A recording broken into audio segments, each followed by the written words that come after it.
A bad argument in favor of gun control is that the black market isn't like a store people can go to get stuff, so people won't have access to guns if banned. It is true that the black market isn't a store people go to get stuff, but that's because the black market comes to them instead. If you live in poor areas, the black market connections is pretty much something you're born into. I agree that the argument you presented is not a strong argument in favor of gun control.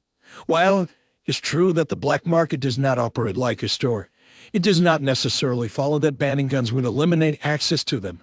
As you pointed out, the black market can thrive in impoverished areas and people with connections can still obtain guns. Additionally, banning guns could potentially lead to an increase in the price of guns on the black market, making them even more valuable, incentivizing criminals to continue to traffic them.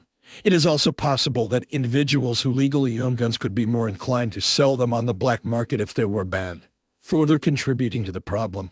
Ultimately, the issue of gun control is a complex and multifaceted one that requires careful consideration of various factors and perspectives. Well, it is more so that the black market goes to the people in those areas rather than the people going to it. Yes, that's a good way to put it. The black market can operate in any area where there is demand for its goods or services, including in low-income or high-crime areas. Even if firearms were banned and their sale became illegal, likely that they would still be available through the black market, particularly in areas where there is a high demand for them. Banning firearms may reduce the availability of legal firearms, but it may also drive the market for illegal firearms, which could be even more dangerous in the hands of criminals who do not adhere to any laws or regulations. Also, you can ban guns, but you can't ban knowledge to make them. That is a valid point. Even if guns were to be banned, people could still obtain the knowledge and resources to make their own guns through 3D printing or other means. Additionally, guns could still be smuggled into the country illegally. Also, people, funny enough, fail to realize that all the proposed gun restrictions hit minorities harder. Can you clarify what you mean by all the proposed gun restrictions? Are you referring to specific proposals or gun control laws in general? Basically, background checks and licensing hit poor minorities more than others. There are studies and arguments that support this claim. One argument is that implementing more background checks and licensing requirements can disproportionately affect low-income individuals and minorities who may not have the resources or time to go through the necessary processes. For example, the cost of obtaining a license or undergoing a background check could be a significant burden for someone living in poverty. Additionally, some critics argue that background checks may be biased against certain groups due to factors like racial profiling or the overrepresentation of certain groups in criminal databases.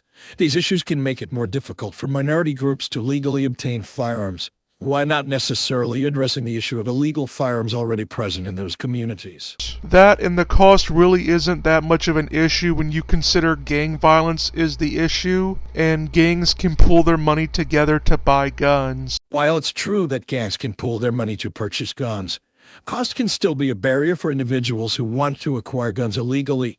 Additionally, some studies suggest that increased regulation and background checks can decrease the overall availability of guns, making it harder for criminals to obtain them through legal or illegal means.